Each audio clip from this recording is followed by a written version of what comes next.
अस्सलाम वालेकुम। चाहिए ना, मैं अभी जो क्लास पढ़ा रहा हूँ ना, जनरलाइज इंस्ट्रक्शंस हैं जो this about the practical, how to manipulate the practical. ठीक है, how you make precise reading to get accuracy at the end. ठीक है, this not associated with any type of practical, ये जनरलाइज है। ठीक है, you can focus on all these ताकि end में कोई बेहतर ग्रेड आपका प्रैक्टिकल में बन सके। ठीक है, पहली चीज। दूसरी चीज ये कि थोड़ी सी क्योंकि अंदर क्वेश्चन पूछिए जाने बेटा, क्वेश्चन वो चैट बॉक्स जिस तरह क्लास में यूज करते हैं उस तरह आपने यूज करना है। मैं इसको मॉनिटर करता रहा, मैं देख रहा होता हूँ उसको साथ में, लेकिन कईयों का आंसर मैं साथ ही दे दूंगा कि ऐसे क्वेश्चन हुए तो डेफिनेटली आपको मैसेज आपका पर्सनल डायरेक्ट नंबर पे आ जाएगा एट ए टाइम, उसी टाइम जो मैं क्लास के फौरन बाद आप की कनेक्ट विद मी, तो मैं उसको कर दूँ, क्योंकि इस रिकॉर्डिंग चल रही है कई जगह, मैं बच्चे जो मांग रहे हैं मैं उनको भी ताकि भेज सकूँ। ठीक है, ओके। तो बिस्मिल्लाहिर्रहमानिर्रहीम। Okay, short responses. ठीक है,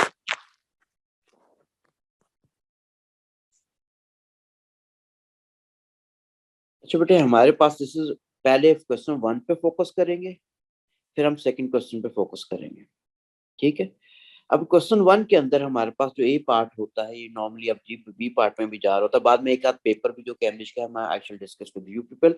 ठीक है बेटे, इसमें number of observations, number of observation always provided to you, कितनी यानी है, टेक 6 सेट ऑफ रीडिंग या 5 set of reading, they are always provided to you. ठीक है, आपको कहा जाता है कि इतनी रीडिंग्स लेनी है टेबल के अंदर, और टेबल से पहले भी जो चीज है एक रीडिंग आपने ली होती है। अगर तो कैमरे एग्जामिनर ने कहा होगा कि you may include that reading, तो आप इंक्लूड कीजिएगा, अगर नहीं कहा हो तो उसको इंक्लूड करने की जरूरत नहीं है, क्योंकि शुरू में पहले मार्क होता है उसका। अगर शुरू में मार्क होगा उसका, तो उसका मतलब फायदा, फिर दोबारा उस वैल्यू को यूज करने की जरूरत नहीं है, उसके अलावा यूज करो ताकि आपका ग्राफ वगैरह हर चीज बेहतर हो सके, आपका कॉन्फिडेंस लेवल भी उसमें ज्यादा बेहतर रहता है। So with the number of observation to be made, usually 6 are almost indicated in the question. मैं इसी से इंस्टेंस में करवा रहा हूँ ताकि लिखना ना पड़े, जल्दी से हो सके। 6 readings are usually required for a linear trend and 9 are more for the curve trend. लेकिन अगर पिछले मैं 2006 से ऑनवर्ड अगर देखूं, हमारे पास आया ही लीनियर ट्रेंड है, कर्व ट्रेंड आया ही नहीं है। हाँ, एक पेपर है बिल्कुल कैपेसिटी में कर्व ट्रेंड आया है, और कर्व ट्रेंड के ऊपर बाद में हमें टेंजेंट ड्रॉ करना था, और टेंजेंट ड्रॉ करके हमने इसको फिर जो टेंजेंट लीनियर लाइन होगी उसको हमने फर्दर इंटरप्रेट करना था by comparing y equal mx plus c to get the value of gradient and y intercept. ठीक है, तो हमारे पास हमने लीनियर ट्रेंड पे मोस्ट प्रोबेबली हमने फोकस करना होता है। अच्छा, you are not penalized for taking more than the suggested number of readings if you do so. However, it is expected that these their observation will be plotted on the graph later. अच्छा, उसने क्या है, plot 6 set of reading, यानी 6 set of reading से कहा था आपने, बच्चे ने 7 ले ली है, तो बच्चा 8 भी अगर ले लेता है, तो जितनी आप रीडिंग लोगे टेबल के अंदर शो करोगे, उसने उसका प्लॉट भी बनाना है। ठीक है, उसका प्लॉट ग्राफ के ऊपर आपने इनको करना है, और फिर लाइन ऑफ बेस्ट फिट्स के अकॉर्डिंगली बनानी है। कोई मार्क डिडक्ट नहीं होता जब 6 से ज्यादा रीडिंग लेते हो, लेकिन अगर कोई बच्चा 6 से कम रीडिंग लेगा, क्योंकि मार्क्स हर रीडिंग के अकॉर्डिंगली इसमें एलोकेट किए हुए, तो फिर मार्क डिडक्ट होगा। ठीक है, so you are not penalized. ये वो इंस्ट्रक्शन जो कैम्ब्रिज से बेसिकली जो मैं टीचर ट्रेनिंग प्रोग्राम के अंदर ही मैंने कैम्ब्रिज के दिए, वो वाला। ठीक है, अच्छा, अब रेंज ऑफ ऑब्जर्वेशन। अब ये तो बात चल गया 6 रीडिंग अगर लेनी है, तो बच्चा 7 लेता है या 8 लेता है, तो वो आप कर सकते हो। तो जितनी आप रीडिंग लोगे उसको बाद में आपने ग्राफ के ऊपर भी ग्रिड पे शो करना है। पहली चीज, शुरू में मैंने कहा कि बेसिकली ए पार्ट में नॉर्मली वो कहता है लेंथ, सपोज पेंडुलम की लेंथ मेजर कर लें, आपने पेंडुलम की लेंथ मेजर कर ली, टाइम मेजर कर लिया। अब आपने वो वाली वैल्यू अपनी टेबल में, अगर एग्जामिनर ने कहा यू मे यूज, तो यू शुड यूज, अदरवाइज इसको यूज करने की जरूरत नहीं है, उसका इंडिपेंडेंट मार्क पहले मिल चुका है। हाँ, if you are running out of time in the exam paper, ठीक है, तो फिर आप उसको यूज कर सकते हो, फिर आप उसको यूज कर सकते हो, अदरवाइज ना यूज करो तो ज्यादा बेहतर। ठीक है, अच्छा, रेंज ऑफ ऑब्जर्वेशन। बेटा, रेंज ऑफ ऑब्जर्वेशन भी हमें नॉर्मली प्रोवाइड की जाती है, इस रेंज में आपने ऑब्जर्वेशन लेनी है। अगर हमारे पास कोई आ गया, सपोज रेजिस्टर्स का आ गया कोई हमारे पास, तो उसमें भी नंबर ऑफ रेजिस्टेंसेस प्रोवाइड किए जाते हैं, वहां से आप रेंज निकाल सकते हैं, उनको सीरीज और पैरेलल कॉम्बिनेशन का फॉर्मूला आर ओवर एन या एन आर वाला अप्लाई करके आप उसको भी निकाल सकते हो। ठीक है, ये हमें बात को उसने दिया होता है कि ये आपने इस तरह आप कनेक्ट करेंगे तो ये रेजिस्टेंस की वैल्यू होगी। तो इसका मतलब ये रेंज हमें नॉर्मली 95% हमें गिवन होती है। ठीक है, is almost specified in the question. For example, if a quantity D is to be measured, the question may instruct you in the following way. For the values of D in the range from 15 to 75. So it means this is greater than 15 and less than 75. Measure the time for dash until you have 6 set of readings of D and T. इसका मतलब ये range हमें दे दी, this is independent quantity, this is independent quantity. ठीक है, independent quantity की 95% हमें रेंज दी होती है, दी ही होगी। ठीक है, you should use sensible interval between each reading in the range. A regularly spaced set of measurement will be appropriate.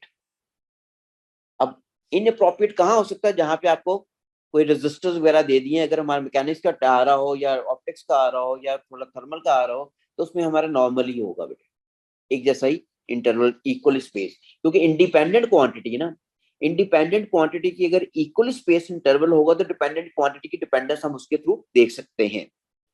तो इक्वल स्पेस करना है। फिर लिखा make reading that span the largest range of values with in the limit. Largest, आपकी range बड़ी होनी चाहिए। For example, in above example, a sensible interval should be 10। ठीक है, सेंसिबल 10। अच्छा, अब इसी को मैं फोकस करता हूँ, क्या सेंसिबल 10 का मतलब क्या है। बट आप बच्चे ने लिए लिखा हुआ है दिस इज 20.0, 30.0, 40.0, 50, 60 एंड 70। अब देखो इस रेंज में आ रहा है। ठीक है, इसने क्या एक्सेप्टेबल है, इंटरवल फाइन है। ऑन दी अदर हैंड एक बच्चा ये करता है 20, 22, 26, 44। अब ये क्या गलती है, क्यों नहीं है हमारे पास है। First 3 readings and last 3 readings are too close to each other, और दरमियान में इतना बड़ा गैप दे दिया उसने। फिर तो आपका इंटरवल बिल्कुल एक जैसा होना चाहिए, और मैक्सिमम रेंज आपने ऑक्युपाई करनी है। और मैक्सिमम रेंज ऑक्युपाई करने के लिए जो स्मॉलेस्ट वैल्यू होती है और जो लार्जेस्ट वैल्यू होती है, ठीक है, उसके करीब करीब आपका आंसर होना चाहिए। क्या मतलब इसका, वो मैं समझा दूं। बेटे अगर कोई बच्चा, मेरे पास 15 वैल्यू थी, 15 से उसने 75 कहा हुआ है, स्मॉलेस्ट वैल्यू 15 सेंटीमीटर। मेरा इंटरवल क्या लिया, मैंने स्टार्ट किया 20 से। 20 और 15 में डिफरेंस कितना आ रहा है, 5.0 सेंटीमीटर का। ऐसे ही है। मेरी लार्जेस्ट वैल्यू क्या थी, दिस इज 75। ठीक, मेरी स्मॉलेस्ट वैल्यू, मैंने लार्जेस्ट वैल्यू इंटरवल में क्या लिया, 70। 75.0 माइनस 70.0, मेरा डिफरेंस भी कितना आ रहा है, दिस इज 5.0 सेंटीमीटर। अब मेरा ये जो गैप आ रहा है, ये जो है, वो इन दो वैल्यूज के गैप से हमारे पास क्या आ रहा है, कम आ रहा है। यानी कि 20 में से 30 या 30 माइनस 20 करें तो 10 आता है, मेरी वैल्यू 5 आ रही है। ठीक है, तो जो आपने रेंज गिवन होगी, उस मैक्सिमम रेंज को ऑक्युपाई करना है आपने। और ऑक्युपाई करने के लिए इसका मतलब आपने मैक्सिमम और मिनिमम वैल्यूज को यूज करो, बहुत बेहतर है, उसको करना है आपने। मैक्सिमम मिनिमम बात समझ आ गई ना। मैंने जो मेरा इंटरवल रखा है और मेरी फर्स्ट रीडिंग और इसकी रीडिंग के बिटवीन मेरा इंटरवल 5 का आ रहा है, जो 5 का डिफरेंस आ रहा है। और यहाँ पे मैंने गैप कितना रखा हुआ, 10 का रखा हुआ। तो 5 इज लेस देन 10, इसका मतलब मैंने इसको बड़ा अच्छा ऑक्युपाई किया है। सिमिलरली इसको भी अगर मैं देखूं 75 आ रहा है, मैंने 70 लिया, 75 और 70 में डिफरेंस कितना आ रहा है, 5 का। और यहाँ पे डिफरेंस कितना इंटरवल का लिया हमने, 10 का। तो मेरा इंटरवल 5 का और यहाँ 10 का डिफरेंस ले रहा हूँ, उसका मतलब मैंने मैक्सिमम रेंज को ऑक्युपाई करना, और मैक्सिमम रेंज को ऑक्युपाई करना है तो क्वालिटी का मार्क इस पे डिपेंडेंट होगा। ठीक है, तो ये दिस इज नॉट एक्सेप्टेबल। ठीक है, this is acceptable, reason is independent quantity जो है, it must be equally spaced, interval should be equally fine. Second important thing, it must be according to the precision of measuring device. Precision of measuring device is smallest graduation on the measuring device, like ठीक है 20.0 centimetre. ठीक है, तो इसका 0.1 centimetre तक आप metre rule या geometric rule जो नॉर्मली यूज करते हो उसके थ्रू हम मेजर कर सकते हैं, उसके प्रेसिजन के अकॉर्डिंगली होनी चाहिए। यानी equally spaced, precision with the measuring device होना चाहिए, यूनिट साथ हर जगह लिखने हैं, और हमारे पास रेंज को मैक्सिमम ऑक्युपाई करना है आपने। ओके, नेक्स्ट पे आगे प्रेसिजन के ऊपर फोकस किया हुआ है। measuring device and the reading. अब reading should be in accordance with the measuring device, precision of the measuring device. Common measuring devices are meter, rule, protractor, stopwatch, top and balance, Newton meter, analog or digital electrical meter, measuring cylinders, vernier caliper. Vernier caliper अगर आपको आएगा तो बेटा digital आएगा, क्योंकि vernier caliper की measurement O level में भी निकल गई, ए लेवल में उस तरह नहीं है, तो अगर आएगा तो डिजिटल आएगा. No need to worry to about जो डिजिटल में जो वैल्यू आ रही होती है, you have to write it according, but don't forget to write this accordingly. Micrometer, screw gauges and thermometers. अब ये जो हमारे पास मैं रिप्रेजेंट कर रहा हूँ मीटर रूल, इसकी प्रेसिजन होती है 1 मिलीमीटर तक. सो 1 मिलीमीटर मीन इसको हम नीयरेस्ट मिलीमीटर तक लिखा होगा. Reading should be written to nearest millimeter. आपका रिपोर्ट में जो लिखा होता है नीयरेस्ट मिलीमीटर का मतलब 1 मिलीमीटर. इधर you can write 20 millimeter, but if you write in centimeter, then it must be written as 20.0 centimeter, otherwise this is wrong. 20 millimeter means 0.1 centimeter. So this is not acceptable. Mark deduct होगा, ठीक है. This is acceptable. Vernier caliper 0.1 millimeter या 0.01 centimeter, ठीक है. This is 20.5 centimeter. This is not acceptable. Why? 20.5 centimeter तो ये major होना metre rule से बेटे, ठीक. Then micrometer screw gauge is 0.01 millimeter, ठीक है. Reading should be 2 decimal places for millimeter scale and 3 decimal places for the centimeter scale, ठीक है. So this is 2 decimal places. 20.05 millimeter acceptable है, ये acceptable नहीं है, because if this is in centimeter then it should be in 3 decimal places. Similarly protector अगर given हो तो normally हम 1 डिग्री का प्रोटेक्टर यूज करते हैं. लैब के अंदर नॉर्मली वही होता है 1 डिग्री का प्रोटेक्टर. अगर थर्मामीटर गिवन तो उसके अंदर देखना है हमारे पास स्मॉलेस्ट ग्रेजुएशन के इंटरवल कितना आ रहा है, उसके अकॉर्डिंगली आपने लेना है. स्मॉलेस्ट ग्रेजुएशन जो है उसको फोकस करना, ठीक है.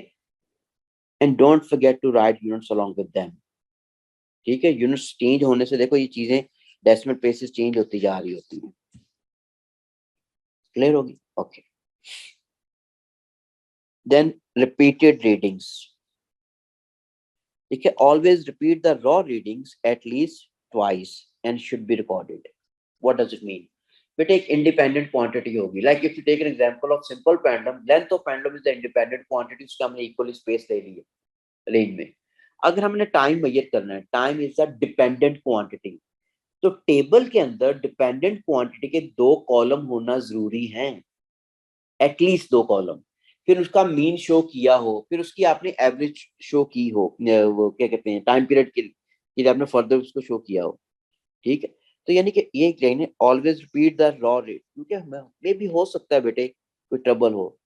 अगर हम रिपीट करते हैं बाद में एवरेज लेते हैं, इसमें what we are doing, we are reducing the random error, ठीक है. रैंडम एरर अगर कम होता जाएगा प्रोसीजर की तरफ हम वैसे निकलते जाएंगे, ठीक है. Example for time of an oscillation is taken at least 2 times and finally calculate average. अब n oscillations, अब n oscillation के लिए बेटे हमारे पास जो है it may be 20 oscillation आप ले रहे हो तो normally it's not necessary to take 20 oscillations, ठीक है. आप उससे बेटे कम भी ले सकते हो, लेकिन वो फिर बाद में आता हूँ, या उससे ज्यादा भी ले सकते हो. 20 को हम क्यों फोकस कर रहे होते हैं, इट्स नॉट नेसेसरी, ठीक है. लेकिन नॉर्मली वो जो रोटेशन करते जा रहे होते हो 20 ऑसिलेशन ओवरलोड वही कर देते हैं, उस तरह नहीं है. मैं अभी डिस्कस भी करता हूँ, अभी डिस्कस कर, अभी चले मैं फोकस करते हैं इस चीज के ऊपर. तो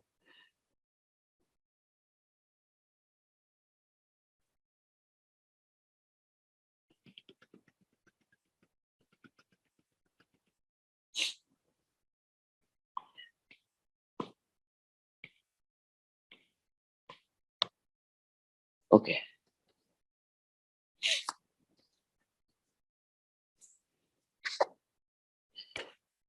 बेटे हमारे पास इंडिपेंडेंट क्वांटिटी आपने सपोज लेंथ ली, सिंपल पेंडुलम की, this is written in centimeter like this वे.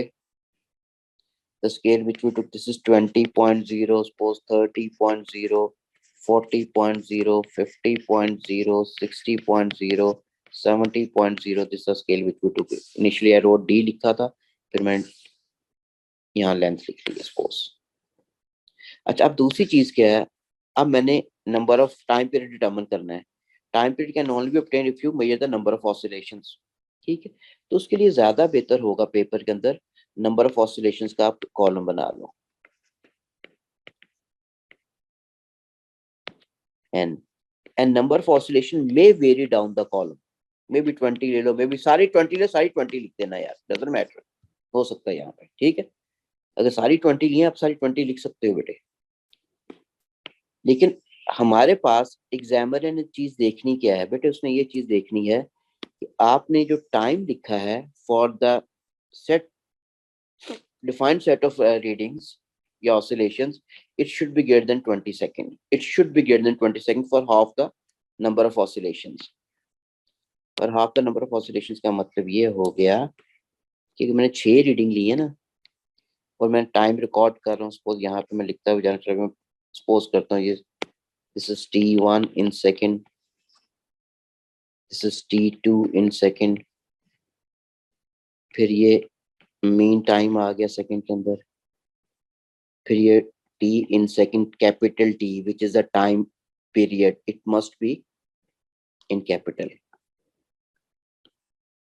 अब मैं इन कन्वेंशन को नीचे फर्दर एक्सप्लेन करूंगा, मैं सिंपल अभी एक चीज को फोकस करना चाह रहा हूँ। ओके, अब बेटे एग्जामिनर हमें क्या कहता है, मैक्सिमम नंबर ऑफ क्या कहते हैं मार्किंग स्कीम में, ये 6 में से जो 3 ऑसिलेशन का टाइम, 3 सेट ऑफ रीडिंग्स का time, it should be greater than 20 से, मे बी इसका ज्यादा हो, इसका ज्यादा हो, इसका ज्यादा हो, मे बी ये 3 का ज्यादा कर दो। तो आपने जो यहाँ पे टाइम आना चाहिए for the number of oscillation, it should be greater than 20 second. ये रॉ वैल्यू है, रॉ डेटा जो आ रहा है, जो स्टॉप वॉच पे आएगा, it should be greater than 20 second.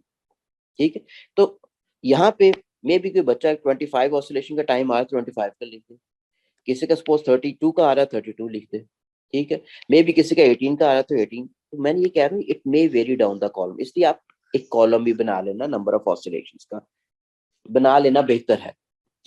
ठीक है, अब यहाँ पे जो आप लिखते हो टाइम जो है, अब ये सेकंड में आना है, it should be proceed with the stop watch. अगर स्टॉप वॉच आएगा तो स्टॉप वॉच में हम 2 डेसिमल प्लेसेस 4SF में ले रहे होते हैं। ठीक है, 4SF 4 डेसिमल प्लेस में आ रहा है, रॉ वैल्यू है, दिस इज 4SF 2DP। यही भी आप क्या लिख रहे हो, 4SF 2 डेसिमल प्लेस में आ रहा था।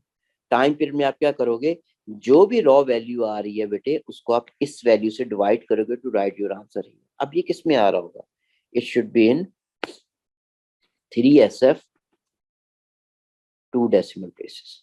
वाई 3SF, 4SF 3SF में कैसे आ गया, इस सेंस में आ गया क्योंकि हमारे पास देखो टी किसके बराबर है, I wrote this is this over.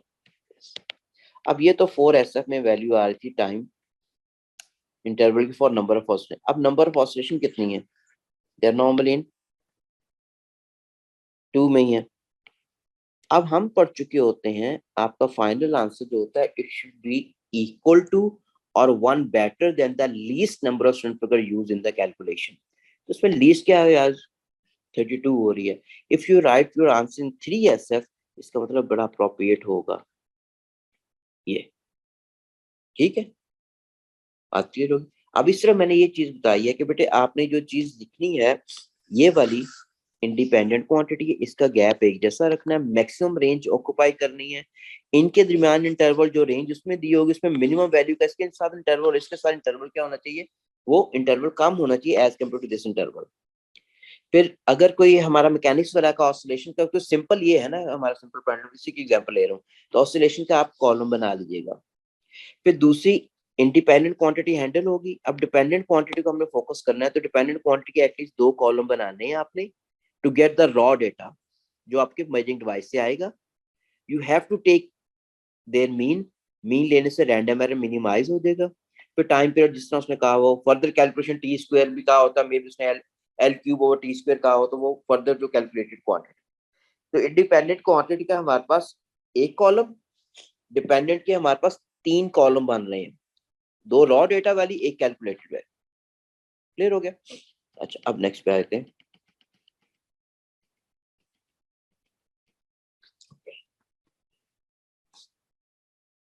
अब quality of result, 1 mark is reserved for the students who have done the experiment carefully. Quality of result मैंने ये कहा कि आपने, हमारे पास स्कैटरिंग कम आ रही होती है, और स्कैटरिंग कम तभी होगी हमारे पास अब प्रेसिजन ज्यादा होगी। प्रेसिजन कैसे आती है? रैंडम एरर को मिनिमाइज करके।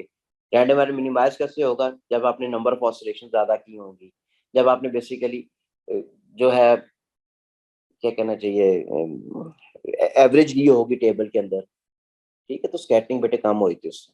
Okay, presentation of data observation table of results layout क्या करना है? अब बेटे हमेशा सबसे पहले कॉलम की हेडिंग जो कैम्ब्रिज ने रिकमेंड की, जैसे लेंथ है स्लैश सेंटीमीटर में, it should be like this, length centimetre में। आप ये भी लिख सकते हो, आप इस तरह भी लिख सकते हो, आप इस तरह भी लिख सकते हो, ठीक है। लेकिन अगर कोई बच्चा इस तरह लिखता है, इस तरह सबस्क्रिप्ट में लिखता है सेंटीमीटर, या इस तरह लिख देता है जस्ट सेंटीमीटर, तो मार्क नहीं होगा। These are the Cambridge recommendation, CI recommendation. हम नॉर्मली आपको इस तरह करवा रहे होते, तभी मैंने इस तरह ही लिखा था, ठीक है। अच्छा, दूसरी चीज,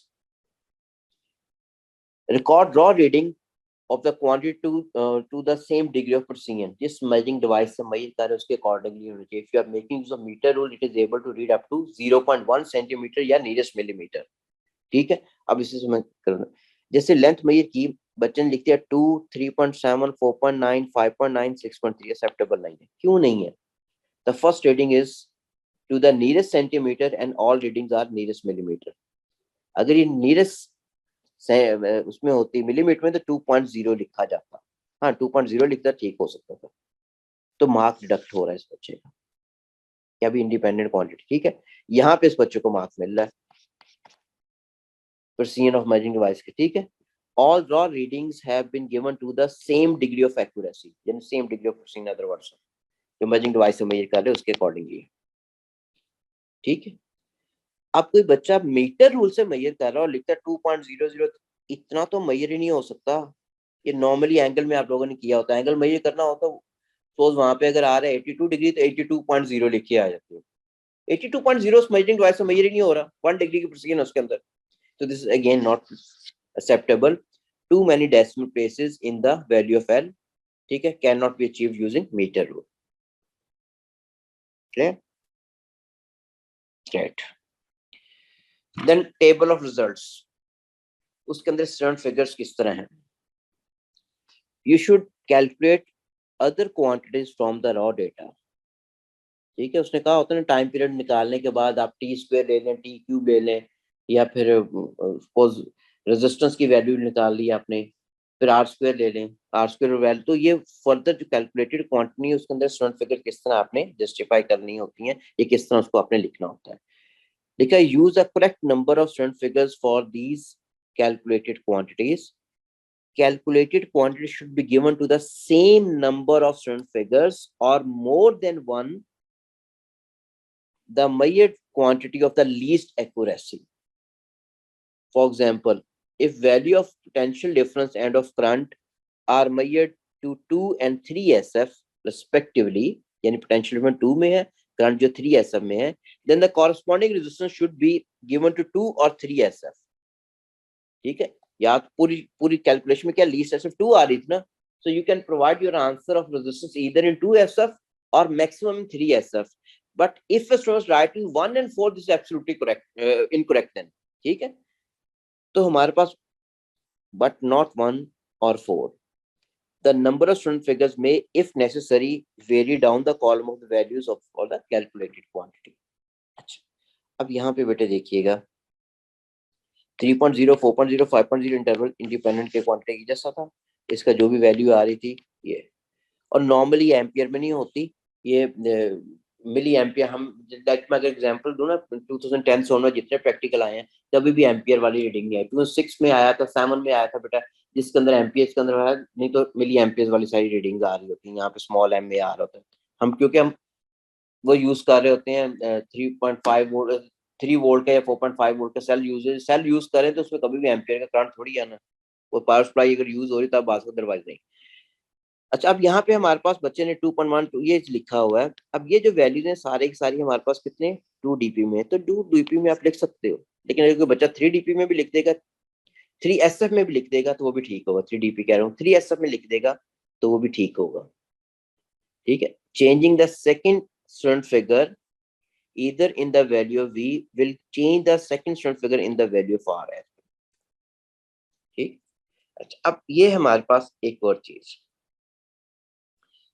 the exception of this rule is when students use stopwatch reading to 0.01 second. Students cannot measure to this accuracy, although many will record readings directly from the stopwatch, ठीक है। Therefore, in this case, it would be acceptable for students to round off the nearest tenth of a second and give values of calculated quantities to 3 student figures, ठीक है। Calculate quantities of period, ठीक है।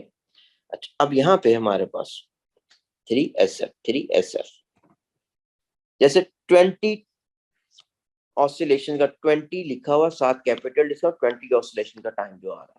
अब ये 10.14 point ये अब मैंने देखा यार बच्चे के एक ये तो 20 सेकंड से ऊपर नहीं, ये नहीं, लेकिन ये 20 सेकंड से ऊपर जा रही है मेरी, तो मैंने उसको मतलब मैंने यही फोकस किया ना कि 6 में से 3 ऑसिलेशन का टाइम 20 सेकंड से ऊपर आपको जाना चाहिए in maximum number of practicals.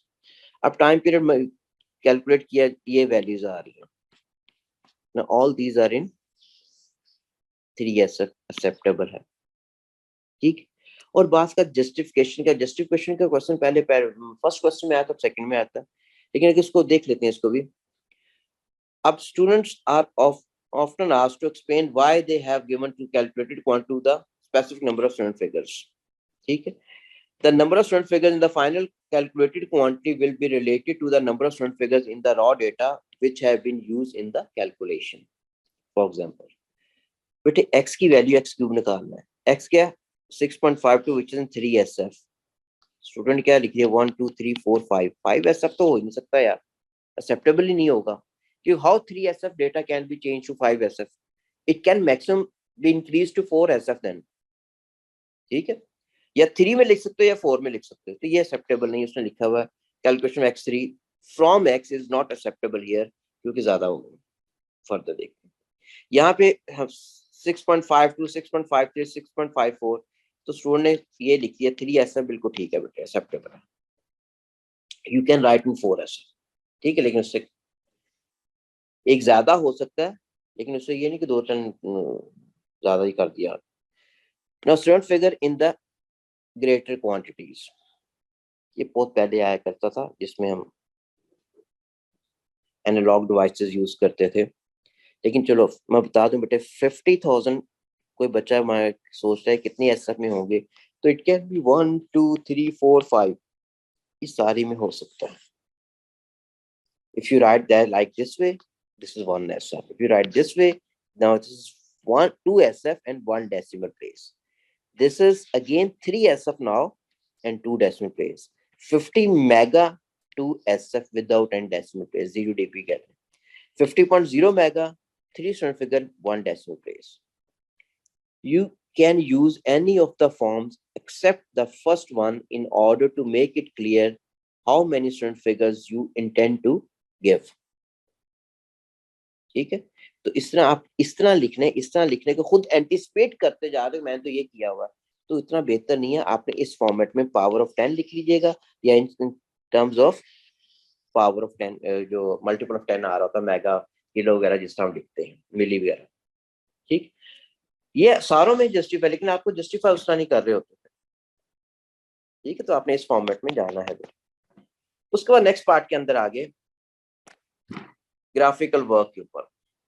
अच्छा, अब टेबल बेसिकली 10 नंबर होते हैं बेटा, उसके वो फोकस करने के आप में 10 में से एटलीस्ट भी अगर कोई मार्क डिडक्ट होगा तो 1 डिडक्ट होना चाहिए, इससे ज्यादा नहीं, ठीक है। ग्राफिकल वर्क पे आगे, अब ग्राफ के पहले होता है 4 नंबर का होता था, अब 3 नंबर का होता है, क्योंकि चौथा मार्क आपको वो लेता है फर्दर इंटरप्रिटेशन ऑफ ग्राफ को to calculate the gradient and y intercept if any, ठीक।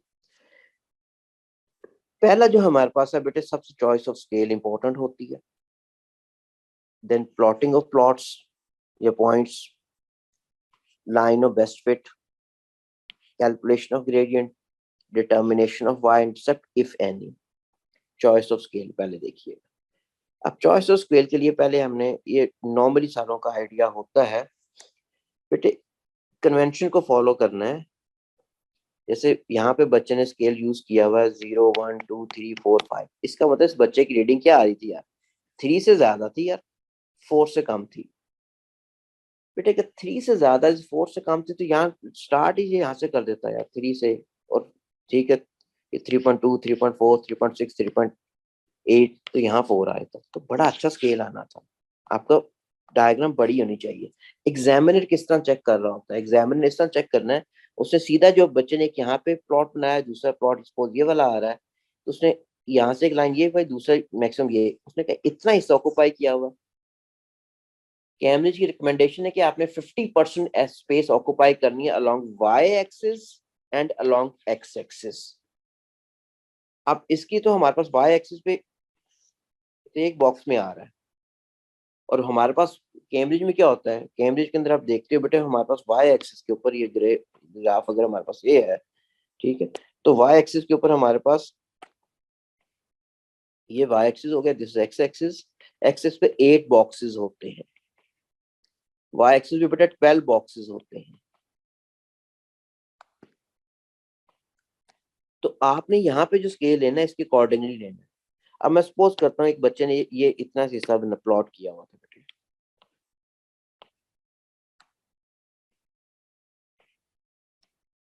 इतने से हिस्से पे प्लॉट किया, ये प्लॉट किया हुआ इस तरीके से, ये प्लॉट्स। इस बच्चे ने वर्टिकल एक्सिस बड़ा अच्छा ऑक्यूपाई किया, ठीक है।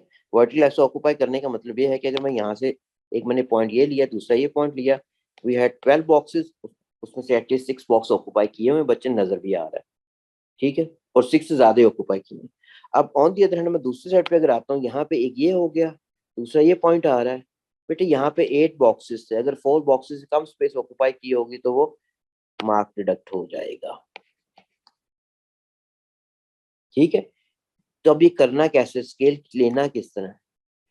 अब एक्स एक्सिस में अगर स्केल लेना है, एक्स एक्सिस के अंदर आपने स्केल लेना है, तो बास का मैक्सिमम जो रीडिंग आ रही होती है, मैक्स माइनस मिन जो रीडिंग आ रही है ओवर नंबर ऑफ बॉक्सेस से आप डिवाइड कर दो, तो काफी हद तक आपके पास आ जाता है, ठीक है। सिमिलरली वाई एक्सिस के अंदर भी max minus min over number of boxes along Y axis which are actually 12, और यहाँ पे अगर कंसिडर करते हो वी आर हैविंग 8 बॉक्सेस, तो उसके according. So it means it is not necessary that we always have to start our graph from the origin. We have to consider false origin in order to get the maximum space occupied on the graph grid. ठीक है, अच्छा। अब ये acceptable उसने कहा नहीं है, लिखा scale on the y axis compressed है,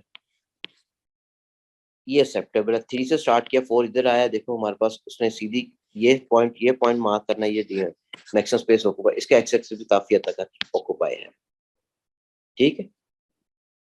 So use a false origin where appropriate. False origin mean other than 0 0, 0 0 से स्टार्ट नहीं होते मैक्सिमम, ठीक है। The points fill more than half of the grid on both x axis and y axis. और बेटा वो तभी होगा अगर आप लोगों ने ये थोड़ा सा ऑप्ट किया होगा टेक्निक, ठीक है। दूसरी चीज बड़ी इंपॉर्टेंट जो है जिसके अंदर आप गलती कर जाते हो कि बेटे ये हमारे पास लेबल तो करना है वाई एक्सिस पे कौन सा, एक्स एक्सिस पे कौन सा। बास का पावर ऑफ 10 ली होती है, सपोज रेजिस्टेंस है पावर ऑफ 10 उसकी है थी 10 किलो में था, वो लिखते नहीं हो यहाँ पे, तो यहाँ पे वो चीजें लिखनी है, और बाद में उसको ग्रेडियंट में यूज भी करना है आपने, हॉरिजॉन्टल एक्सिस में जो क्वांटिटी आ रही है उसको भी यूज करना है। अब मैं इसी के अकॉर्डिंगली करता हूँ फिर। The scale direction must be conventional, increasing from left to right. क्या मतलब, 0 से 1 2 3 4 बिल्कुल ठीक चल रहा है, 0 2 4 6 से बिल्कुल लेफ्ट टू राइट ही चल रहा है, कन्वेंशन है, फर्स्ट क्वाड्रेंट में ग्राफ आ रहा है, एक्सेप्टेबल। वर्टिकल एक्सिस में बिल्कुल ठीक है, हॉरिजॉन्टल एक्सिस बच्चा बात को हिस्सा नहीं देता, ये गलत है बेटे, नॉट एक्सेप्टेबल, 0 यहाँ होना चाहिए था, ठीक है। और ये उस वक्त आ रहा होता है जब नेगेटिव में आप नंबर आ देते हैं, उसको समझ नहीं आते बेटा यहाँ पे ये पॉजिटिव होगा, ये यहाँ पे नेगेटिव है, यहाँ ये पॉजिटिव, वाई एक्सिस यहाँ नेगेटिव है। तो अगर दोनों वैल्यू पॉजिटिव है तो इस ये आपके बनना है, नहीं तो आपका ग्राफ क्या इस क्वाड्रेंट में चलेना, सेकंड में, अदरवाइज थर्ड में, अदरवाइज फोर्थ में। तो लेकिन अगर हम पिछले अगर देखें बेटे 12-15 सालों के पेपर, तो हमारे पास नॉर्मली फर्स्ट क्वाड्रेंट में जा रहा होता है। ठीक। और दूसरी इंपॉर्टेंट चीज जो है, ऑड स्केल नहीं लेना है, जो आसान स्केल होगा वही लेना है, या इंटीजर में लेना है, या मल्टीपल ऑफ 5 में लेना है, या इवन मल्टीपल में लेना है। क्या मतलब है यहाँ पे मैंने कवर किया हुआ, choose the scale that are easy to work with, like 0 1 2 3 4 0 2 4, यहाँ पे मैंने क्या ले लिया, इवन मल्टीपल, और यहाँ पे इंटेग्रल मल्टीपल, इंटीजर ले लिया। ठीक है, ये इसके अलावा कैम्ब्रिज हमें रिकमेंड करता है 1 10 का भी ले सकते थे, ठीक है, 2 10 का भी, 5 10 का भी आप इस तरह भी ले सकते थे। अच्छा, अब ये एक्सेप्टेबल नहीं है, क्या ले लिया, ऑड। ऑकवर्ड स्केल हो गया, अगर ऑकवर्ड स्केल होगा तो आपका ग्राफ का जो ग्रेडियंट होगा वहां पे भी आपका ठीक आंसर नहीं आना। ठीक है, तो 0 3 6 ये ऑड लेना ही नहीं है यार, या इंटीजर, या क्या कहना चाहिए, मल्टीपल ऑफ 5, या फिर हमारे पास इवन मल्टीपल लेना, ऑड स्केल किसी जगह नहीं लेना है। और this is not necessary you have to start your graph from origin 0 0 से, यानी you have to consider maximum case, you have to consider false origin to get the maximum space occupied. Next, labelling of axes, ये मैंने थोड़ा बता दिया आपको vertical access में क्या आता है, एक्सेस में, और हर एक को आपने लेबल करना है, कोई अंदर होल्स नहीं छोड़ देने, आपने इक्वली स्पेस होनी चाहिए, यानी 0 1 2 3 4 5 एक एक का डिफरेंस आ रहा है, यहाँ पे 5 10 15 20 25 बिल्कुल एक्सेप्टेबल है। इसको देखिएगा, 0 1 2 3 4 5, 0 के बाद टाइम कम रहते, टेंशन में हम आए थे, तो ये 20 आ डायरेक्टली उसने काउंट किया, बच्चन ठीक लिखा है 5 10 15 20, ये एक्सेप्टेबल उसने कहा नहीं है। इसका मतलब आपने लेबल करना है, उसने क्या, too many large squares with no label. ठीक है, पर्टिकुलर आपने लेबल करना है इसको। ये होल्स इन द स्केल, अब होल्स इन द स्केल जैसे कि हमारे पास ये बच्चा है बेटे, ये सब कोई होल नहीं है, 0 1 2 3 4 5, यहाँ पे 0 2 4 6 8 10, कोई होल नहीं, यहाँ पे होल आना शुरू हो गया। ठीक है, वर्टिकल में तो नहीं है, 0 1 2 3 4 5, हॉरिजॉन्टल में आ गया बेटे, 2 0 2 4 6 आना था, बच्चे ने शो ही नहीं किया, 8 लिख दिया, 10। ये होता कब है, जब हम नंबर ऑफ बॉक्सेस से डिवाइड नहीं किया होता, हम ग्राफ बनाना शुरू करते हैं, वो ग्राफ है तो हम वैसे खा देते हैं। अब एग्जामिनर अंधा थोड़ी है, ठीक है, आपका स्केल भी खराब करोगे। तो ये नॉन लीनियर स्केल हो गया एक्स एक्सिस पे। एक्स एक्सिस पे कौन सी क्वांटिटी होती है, नॉर्मली इंडिपेंडेंट होती है। इंडिपेंडेंट क्वांटिटी आपने शुरू के अंदर इक्वली स्पेस ली हुई है, यहाँ पे अनइक्वल स्पेस ले लोगे तो इसका मतलब तो ठीक रहेगा नहीं उसका। ठीक है, और ग्राफ जो है ना, आपने हर चीज जो लिखनी होती है पेपर के अंदर बेटा, वो पेंसिल से सॉरी पेन से होती है। पेंसिल सिर्फ वहां यूज करते हो जहां पे आपने टेबल बनाना होता है, और ग्राफ के अंदर जहाँ पे प्लॉटिंग आ रही होती है, बाकी हर जगह आपने पेन से लिखना होता है। लेकिन हमारे पास इतना टाइम होता है कि शुरू के अंदर आप पेंसिल से भी लिख लो, बाद में पेन से, लेकिन उसको लाजमी लाजमी आपने टेबल को पेन से बाद में लिखना है। ठीक है, टेबल को पेन से लाजमी पहले आपने लिखना है, बाद में। ठीक है, ग्राफ के ऊपर पेंसिल आप यूज कर सकते हो, बाकी फर्दर देखते हैं। ये जो इधर आप पेंसिल लिखते हो या पेंसिल प्लॉटिंग पेंसिल से कर लेना ताकि इजी होता है आप लोगों के लिए। पेंसिल भी कर दोगे तो कोई मसला नहीं हो, चेक करेगा, ठीक है, लेकिन हर जगह पेंसिल वाला काम नहीं कर देना, क्योंकि बेहतर आउटपुट नहीं आ रही। बेटर आउटपुट में पेपर स्कैन होता है, ठीक है, उसमें पेंसिल अगर हो ग्रेफाइट वैसे स्लिपरी टच होता है, सही तरह स्कैटर कर जाता है, तो वो ठीक आ नहीं रहा होता। Plotting of plots, plot in the margin area are not allowed, examiner will ignore it and will not be credited। ठीक, जैसे कि यहाँ पे बिल्कुल ठीक है, 1 2 3 4 5 6 सारे प्लॉट इसी के ऊपर आए हैं, लाइन ऑफ बेस्ट भी बनी हुई है, एक्सेप्टेबल है। लेकिन यही अगर कोई बच्चा बेटा यहाँ पे प्लॉट्स को पहले स्केल ले लेते हैं ना हम, तो फिर ये तभी होना है जब आप नंबर ऑफ बॉक्स से डिवाइड नहीं करोगे डिनोमिनेटर में। ठीक है, जो रेंज आ रही होगी एक्स एक्सिस पे, अगर उसको आप 8 से डिवाइड नहीं करते हो, या जो रेंज वाई एक्सिस पे आ रही है उसको आप 12 से डिवाइड नहीं करते, तो आपका डेफिनेटली कोई प्लॉट इस मार्जिनल रीजन में जो एग्जामिनर यूज करी उसने वैसे इग्नोर करने से कंसिडर नहीं करना है इसको, बाकियों को कंसिडर करेगा। ठीक होता ना, बात का 6 रीडिंग की, बच्चे ने 8 रीडिंग ली थी, 8 रीडिंग, उसको तो प्लॉट यहाँ पे आ रहा होता है, तो उसको भी 8वीं 7वीं 8वीं रीडिंग में सिर्फ किसी के ग्रेड के ऊपर होनी चाहिए। All observation will be plotted. If 10 observations have been made, then it is expected that there will be 10 plots. वो डायरेक्ट देख रहा होता है। ठीक है, अगर आपने 6 रेडी है तो 6 ही ले लो यार, यहाँ 6 प्लॉट कर दो। Plotted points must be accurate to half a small square. It should be within the accuracy of 1 millimeter. ठीक है, सबसे छोटा डब्बा जो होता है उसके हाफ तक थोड़ी बहुत वेरिएशन हो सकती है, उसी तक होना चाहिए। Plot must be clear and not obscured by the line of best fit। और अब प्लॉट करके ना आपने बेटे ये डॉट लगाया और pencil should be very sharp. ठीक है, अब आप सपोज मैंने पॉइंट मार्क किया, उसके बाद बेटा इसको चाहे इनसर्कल कर दो, अगर इनसर्कल नहीं करते आप लोग, इनसर्कल नहीं करते हो तो आप इसकी जगह उसको क्रॉस भी कर सकते हो इस तरीके से। ठीक है, क्योंकि प्लॉटिंग का इंडिविजुअल मार्क लेना है तो डेफिनेटली उसे नजर आ रहा होगा ना, तो ये ना हो कि बेसिकली आपने इसको ये प्लॉट तो किया था, बाद में लाइन ऑफ बेस्ट फिट बना दी इसके ऊपर, उसे प्लॉट नजर ही नहीं आ रहा किस जगह प्लॉट था, वो तो लाइन नजर आ रही है।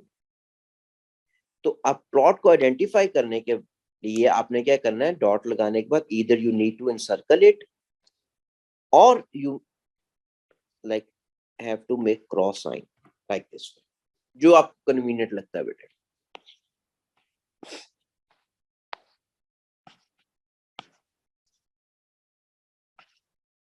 ठीक हो गया। देन ट्रेंड ऑफ लाइन या curve of best fit, it must there must be at least 5 plots on the graph grid for best fit mark to be awarded, but this is not necessary even। ठीक है, अब वो इतनी जरूरी नहीं रहा, क्योंकि मास का अपने लाइन ऑफ बेस्ट फिट जो होती है वो रैंडम एरर को मिनिमाइज करती है, it provides average of all the plots. ठीक है, अब जैसे ये एक बच्चे ने ये बनाया हुआ है, मैं अब उसके अकॉर्डिंगली लिखा हुआ ना, there must be a reasonable balance of the points about the line. It is better if a student uses a clear plastic rule so that the points can be seen which is on the both sides of the line as being drawn। Transparent foot rule लेके जाइएगा बेटे, अगर नहीं होगा तो वहां पे हाथ खड़ा कर दीजिएगा, लैब वाले आपको दे, नॉर्मली लैब्स के सारों में होता है। ठीक है, कोई ट्रबल नहीं हो रही होती वहां पे, अगर कोई ट्रबल अगर आपको किसी चीज में मिलती है केमिस्ट्री एग्जाम के दौरान, तो आप हाथ खड़ा करोगे, ब्रिटिश काउंसिल का पर्सन आपके पास आ जाएगा, मे भी उस सेंटर का एग्जामिनर भी आ जाए। ठीक है, साथ ही तो बेटे आपको चीज चेंज कर देते हैं। ऑपरेटर्स में फॉल्ट एट टाइम वेस्ट नहीं करना, हाथ खड़ा करना है। इसको इलेक्ट्रिसिटी का प्रैक्टिकल आया कि ट्रबल अगर आपको होना शुरू हो गया, आपको नहीं कनेक्ट हो रहा, तो मैक्सिमम 2 नंबर डिडक्ट होते हैं, 2 नंबर डिडक्ट करा लेना बेहतर है। जो 1 घंटे के लिए एक ऑपरेटर्स यूज करने देते हैं ना, you can use an operators for maximum time interval of 1 hour. After 1 hour operators will be taken from you people and will be issued to the very next candidate. तो इसका मतलब है 1 घंटे के अंदर आपने सारा प्रैक्टिकल कंप्लीट करना है, एटलीस्ट रीडिंग तो लाजमी कंप्लीट करनी है ना सारी। फॉर द ग्राफ वगैरह तो थोड़ा बहुत रह भी जाता है पहले का, तो दूसरे के अंदर टाइम मिल जाया करता, हम उसमें कंप्लीट कर सकते हैं। लेकिन 1 घंटे के बाद वो प्रैक्टिकल आपको मिलना तो नहीं है, यानी कि ऑपरेटर्स आपको मिलना नहीं है, वो दूसरे बच्चे को इशू हो चुका होता है। आपको सेकंड क्वेश्चन है, यानी आपके एक तरफ एक बच्चा क्वेश्चन 1 कर रहा होता है, दूसरा क्वेश्चन 2 कर रहा होता है, बाद में वो स्टेशन शिफ्ट कर देते हैं, बच्चों को शिफ्ट कर देते हैं, या फिर जिस तरह भी करेंगे। आपको फिर बाद में दूसरा क्वेश्चन आप कर रहे होते हो, पहला क्वेश्चन वो दूसरा बच्चा कर रहा होता है, तो इस तरह ये हो रहा होता है, और 2 घंटे बाद पूरा टाइम खत्म हो जाता है। अच्छा, इसका मतलब है ये एक्सेप्टेबल नहीं है यार। क्यों एक्सेप्टेबल नहीं? उस बच्चे ने फुट रूल रखा है, उसे ये लाइनें नजर आ रही थी, ये होगा भी तब जब अगर आप वो ट्रांसपेरेंट यूज नहीं करोगे। तो हाथ खड़ा कर लेना, आपको ट्रांसपेरेंट उन्होंने रूल दे दें, आपको दे दें ट्रांसपेरेंट, तो ये गलत है बेटे, ये लाइन ऑफ बेस्ट फिट का मार्क होता है। अच्छा, अब ये दूसरी है, ये भी नॉट एक्सेप्टेबल।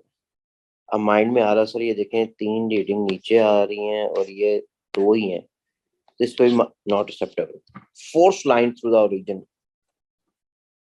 ठीक है, ये एक्सेप्टेबल है। देखो कोई पॉइंट भी नहीं आ रहा इसका।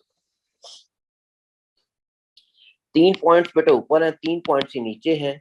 और मैंने इसको इस तरह देखना है बेटे, कैम्ब्रिज के अंदर मैंने देखा इसका डिस्टेंस इस लाइन से, इस डिस्टेंस के लाइन से इसका डिस्टेंस ऐड अप किया, एक वैल्यू ऐड अप करने का मतलब उसको हम जज कर रहे हैं ना। फिर ये डिस्टेंस लाइन का, ये डिस्टेंस लाइन का, ये डिस्टेंस लाइन का, ये भी अप्रोक्सीमेटली सेम है, तो this is the line of best fit. लेकिन नॉर्मली हम करते क्या है, हम बेटे यहाँ पे फुट रूल रखेंगे।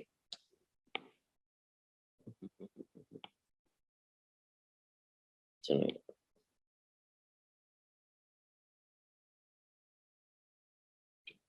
हम फुट रूल रखते हैं, फुट रूल वैसे ही करेंगे। तो हम नॉर्मली क्या करते हैं, हमें प्लॉट ये पहला नजर आ रहा होता है, नॉर्मली सेकंड और लास्ट नजर आ रहा होता है, हम सीधी लाइन बना के इस तरह लेते हैं। So this is not the line of best fit. अब इसकी, ठीक है, क्यों नहीं है बेटे, ये वर्स एक्सेप्टेबल लाइन है, वर्स लाइन जिस पर नहीं है। ये वर्स लाइन वो होती है जो स्टीपेस्ट ग्रेडियंट या शैलो ग्रेडियंट जिसका होता है।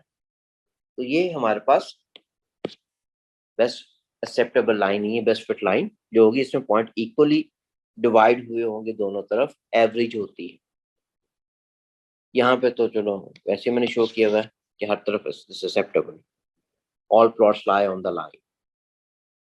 और दूसरी लाइन जो नीचे, it should be very thin, ठीक है, and it's only possible if your pencil is very sharp.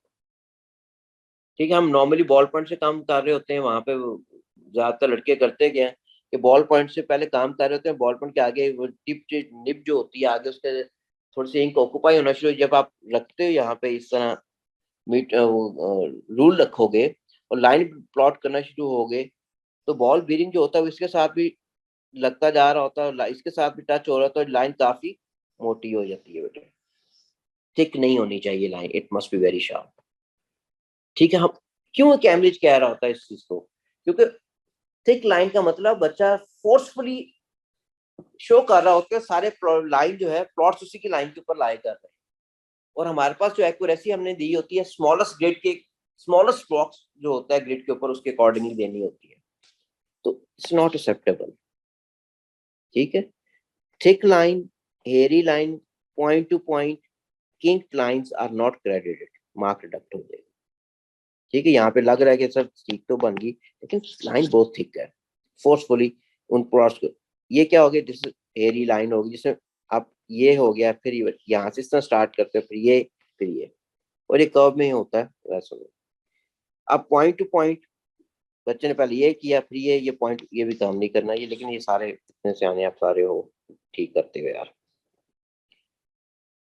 Display of calculation and reasoning, ठीक है, show working in calculation and key steps in your reasoning, justify the number of students figure in the calculated quantity.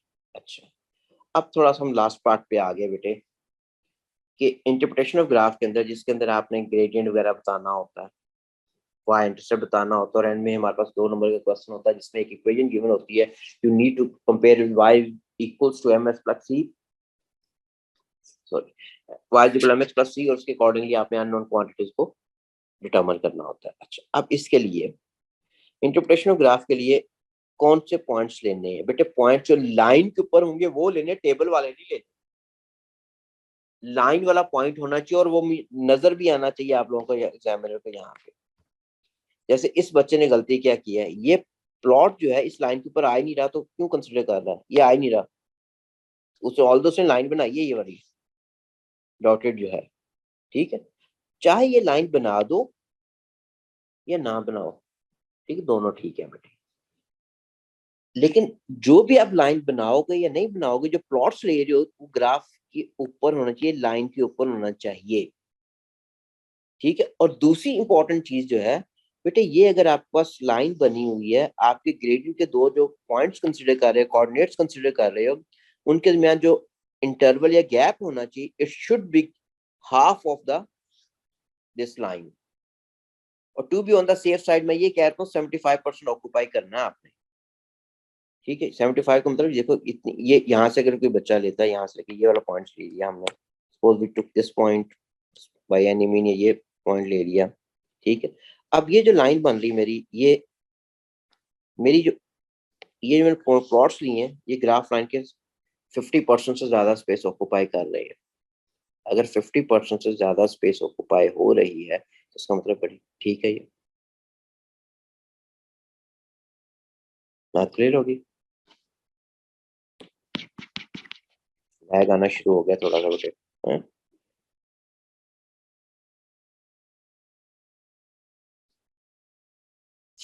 चलो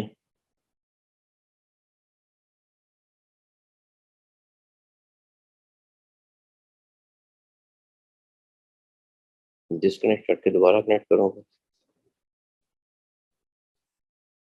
otherwise.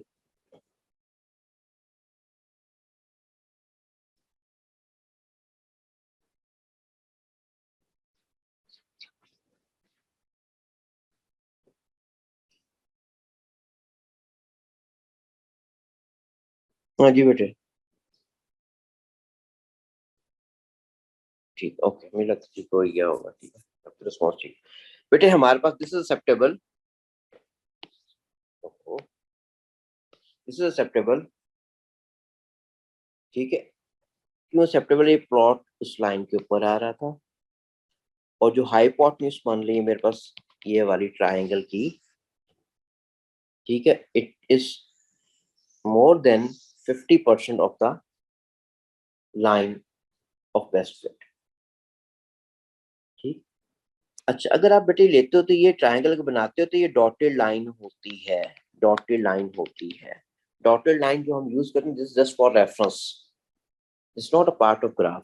तो normally बच्चे आप करते हुए क्या यार, रेगुलर लाइन बना के आते हो, ऑल्दो इस चीज का मार्क डिडक्ट नहीं करता कैमरे, ठीक है, क्योंकि बेनिफिट ऑफ डाउट में चीज आ रही है, तो वो आपकी फेवर में चला देते इतना को मार्क। लेकिन बेसिकली ये डॉटेड होती है जिससे नॉर्मल बनाते हो, incident ray, reflected ray and the normal, normal हमेशा आप क्या डॉटेड बनाते हो ना, so that you can बाइफिकेट the angle of incidence from the corresponding angle of reflection.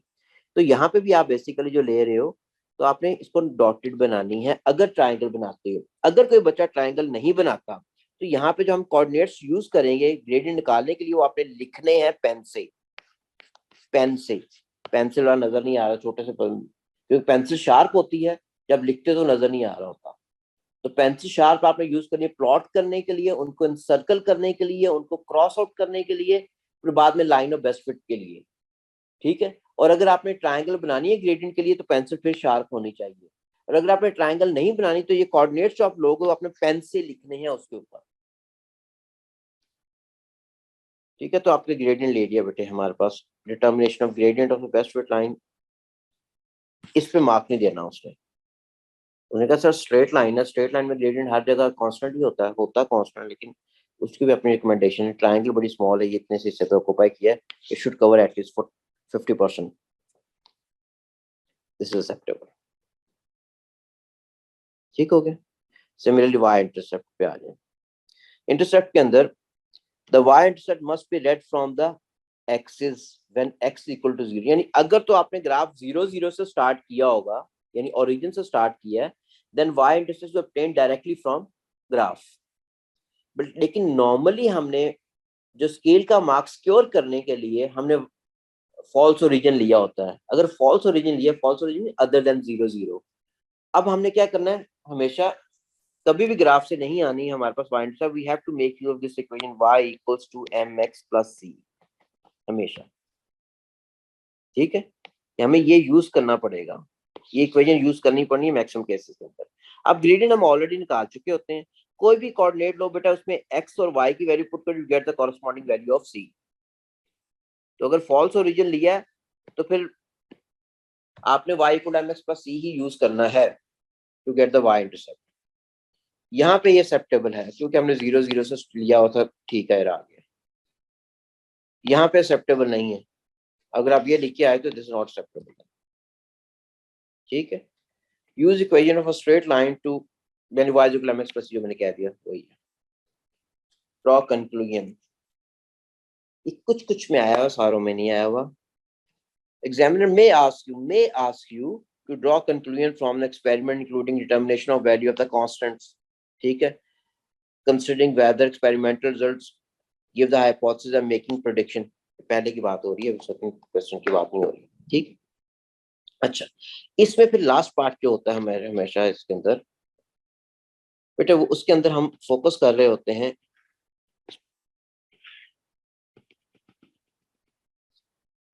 जो भी इक्वेशन गिवन होगी, जो भी आपने एक्स एक्सिस पे लिया हुआ या वाई एक्सिस पे कंसिडर किया हुआ,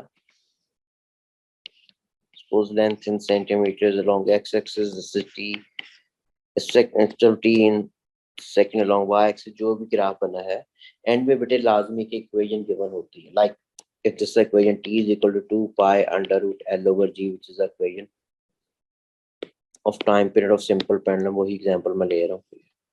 उसने कहा g की वैल्यू कैलकुलेट करें, ठीक है, ये सपोज ये टी स्क्वायर कर लेते हैं, ठीक है। अब g की वैल्यू कैलकुलेट इक्वेशन को रीअरेंज करना है, तो we can write t square equal to 4 pi square L over G. Now you always have to compare this equation with y equals to mx plus c. मेरे इस case में y intercept नहीं आ रहा, इस वाले क्या कहता हूँ स्केल के अंदर, ठीक है, स्केल का मतलब इस इक्वेशन के अंदर नहीं आ रहा। तो कंपेयर जब करते हो तो ये चीज बेटे हमारे पास किसके बराबर आ रही है, ग्रेडियंट के।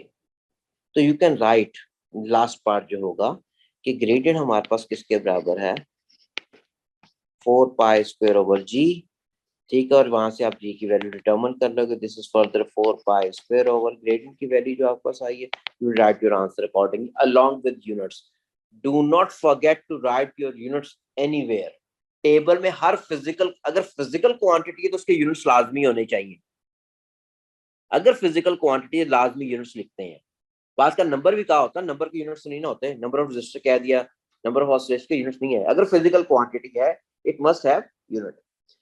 अब अच्छा, बात को बच्चे कह रहे हैं सर इसके ग्रेडियंट के यूनिट्स भी लिखने हैं, बेटे ग्रेडियंट के यूनिट्स होते हैं, यहाँ पे ग्रेडियंट, अगर यहाँ पे ग्रेडियंट देखें किसके बराबर आ रहा है, gradient in this case this is equal to T square over L है, तो टाइम के यार यूनिट्स आ तो रहे हैं, सेकंड स्क्वायर सेंटीमीटर इनवर्स।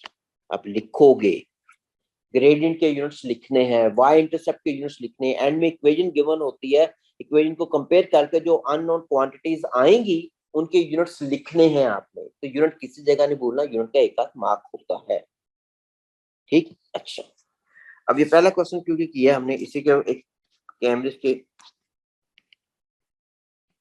एक बच्चे ने परफॉर्म किया, उसी के ऊपर देखते हैं कि कैसा इस बच्चे का। सपोज ये दिस क्वेश्चन इज फ्रॉम तो 16 का शायद है था, ये 16 का क्वेश्चन।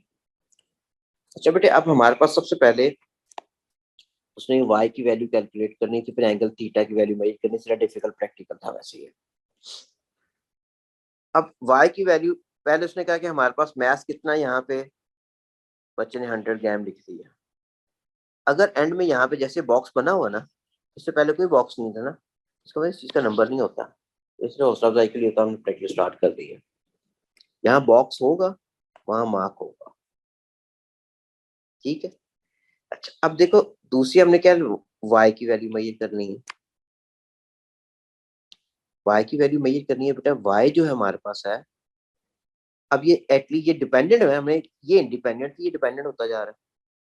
अगर ये डिपेंडेंट होता जा रहा है तो इसके दो वैल्यूज आपने शो करनी है शुरू में भी, जैसे इस बच्चे ने y ये शो की हुई है सारी सेंटीमीटर में 4.50 सेंटीमीटर, लेकिन मार्क इस केस के अंदर हमारे पास बच्चे का जो है, इसका मतलब ये वर्नियर कैलिपर से मेजर कर रहा होगा, ये हमारे पास मीटर रूल से मेजर नहीं किया हुआ उसने,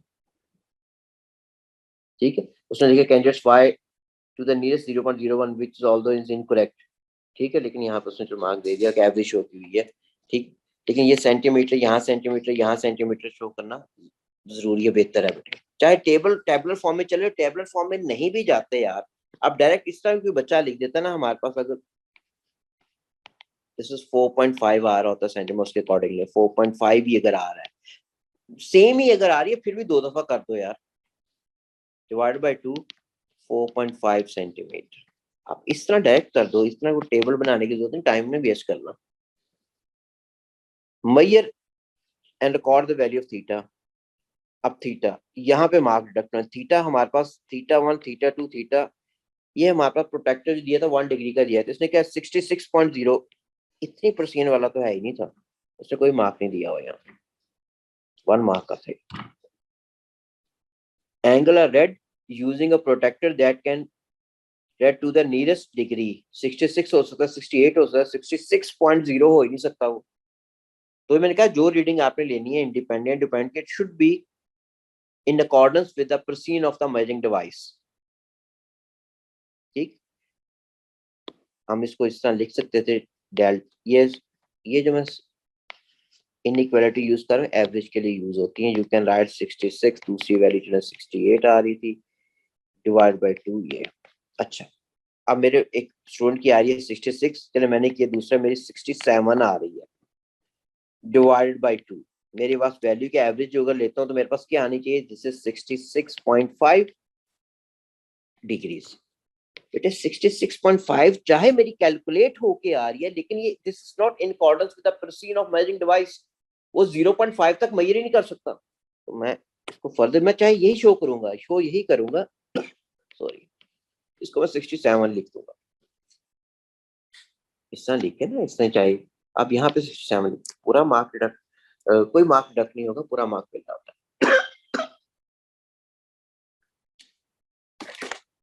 ठीक है,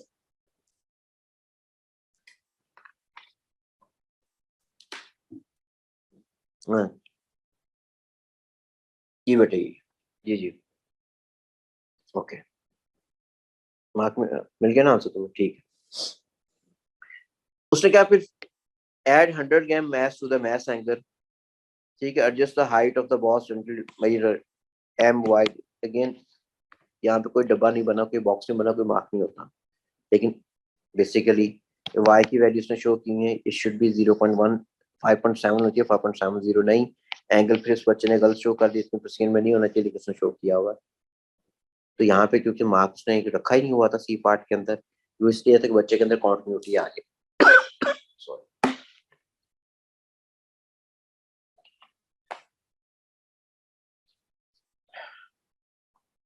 so this is D part now। बेटा उसने क्या, change M and repeat C2 and C3 until you have 6 set of value of M, Y and theta। change M, यहाँ तो रेंज तो नहीं गिवन, लेकिन हमारे पास सामने ऑपरेटर्स तो पढ़ा होता ना, ऑपरेटर्स पढ़ा होता, उसमें जितने आप आपके स्लॉटेड मैसेज हैं उन पर मैसेज लिखा होता है, कितना मैसेज या स्टिकर लगा होगा इसके ऊपर लिखा होता है। सॉरी, अगर लिखा होता है तो इसका मतलब आप देख सकते हो कि आपकी रेंज बन क्या सकती है। अगर 4 गिवन है, 5 गिवन है, 50 ग्राम के एक है, तो आपकी टोटल रेंज क्या बनती है, ठीक है ना, उसके अकॉर्डिंगली आपने। तो यहाँ पे ये बच्चे ने लिया हुआ है। अच्छा, लेकिन अब ये पहली 100, दूसरी 200, अब ये वो वाली वैल्यूज हैं जो पहले ऑलरेडी उसने यूज की हुई है, ये वाली, ठीक है। मैंने कहा आपने ऑलरेडी जो पहले वैल्यू यूज की, अगर उसने कहा होगा तो यू मे यूज, यहाँ पे उसने कहा हुआ इंक्लूड वैल्यूज, अच्छा नहीं, यहाँ you may include the value of B and C, you may include कर सकते हो, यहाँ पे उसने कह दिया था, तो प्रैक्टिकल बड़ा डिफिकल्ट था ना ये। अगर डिफिकल्ट होता उसने कहा होता कि आप यूज कर सकते हो, ऑलरेडी ली हुई है। तो अगर नहीं ऐसा है तो बेसिकली ज्यादा बेहतर है ना यूज करो, आपको उसको फर्दर कर लो।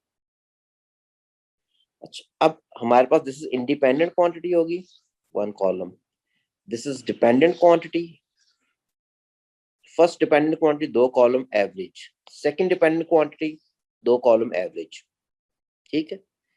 सेंटीमीटर यहाँ पे degrees, it should be in accordance with the procedure of measuring device. ये 000 सारा फजूल में लिखा हुआ है, ये भी 00 सारा फजूल में लिखा हुआ है, ये भी सारा फजूल में लिखा हुआ है। ये रॉ वैल्यूज है, raw value dependent, raw value जो डायरेक्ट मेजरिंग डिवाइस से आ रही है, उसकी परसेंट के अकॉर्डिंगली लिखना है। यहाँ पे भी 0 फजूल में भी लिखे हुए सारे, ये आपके पास वैल्यू ठीक है, क्योंकि अगर इसको भी 2 में लिख देते हो, इसको भी आप 2 में लिख देते हो, you can write this in 3। तो ये 3 में उसने 3 स्टैंडर्ड फिगर, यहाँ डेसिमल कैलकुलेटेड क्वांटिटी में डेसिमल प्लेस इंपॉर्टेंट नहीं होती, वो होती है हमारे पास सेवन फिगर जो है इंपॉर्टेंट होती है। ठीक हो गया। अच्छा, अब इसके अंदर कॉलम्स की हेडिंग, यूनिट्स वगैरह हर चीज ठीक थे। ठीक, यहाँ पे भी बच्चे, हाँ साइन थीटा लिया, अब थीटा का यूनिट तो होता है, जब साइन ले लेते हो या लॉग लॉग आने को नहीं बोला कहते हैं, जब साइन कॉस या टैन ट्रिग्नोमेट्री रेशियो लेते हो तो हमारे पास नंबर आए तो उसके कोई यूनिट्स नहीं होते, तो मैथ्स के यूनिट ग्राम थे वो लिख दिया उसने। ठीक है, उसने candidate correctly use the whole range of the masses available, range of the mass, बात क्लियर होगी ना, they use the correct headings and the corresponding units separating by the divider mark। ठीक है, calculate correctly and state the calculated quantity to the correct number of student figures। calculated quantity student figures ये हमारे पास physical quantities along with units, इसकी range पूरी करनी है। हर चीज जो रॉ डेटा है it should be in accordance with the precision of the measuring device की डेसिमल प्लेस उसके डिपेंडेंट होगी इसके ऊपर। कैलकुलेटेड क्वांटिटी में हमें डेसिमल प्लेसेस को फोकस नहीं करना, हमने स्टूडेंट फिगर्स को फोकस करना है। ठीक है, अब जैसे यहाँ पे अगर मैं देखता हूँ measurement of y is made using a ruler with millimeter marking, so 0.0 centimeter cannot be measured here। 4.5 5.7 6.5 7.2 etc would be so। ठीक है, अब वही चीज वही मैं कहना रूल में इसने लिख दिया हुआ है, वो नहीं आ सकता। 4.5 आएगा, 3.7 आएगा, 6.5 आएगा, यहाँ तक बात क्लियर होगी। तो he got 9 out of 10, उसने इसका मार्क परसेंट का काट दिया। अच्छा, plot a graph of y on y-axis against m sin theta on x-axis, draw the best fit gradient। Okay, अब इस पे आते हैं। जैसे ये हमारे पास अगर इसको मैं इस तरह करता हूँ उसके लिए आएगा। अब यार एक हम के एक चीज याद आ बात बच्चे ना अच्छा एक चीज तो ये रहा कि आपके जो लाइन होनी चाहिए ये वाई एक्सिस यहाँ होना चाहिए, दरमियान में नहीं बना देना। ये एक्स एक्सिस होगा, ये वाई, ये इस तरह नहीं करना।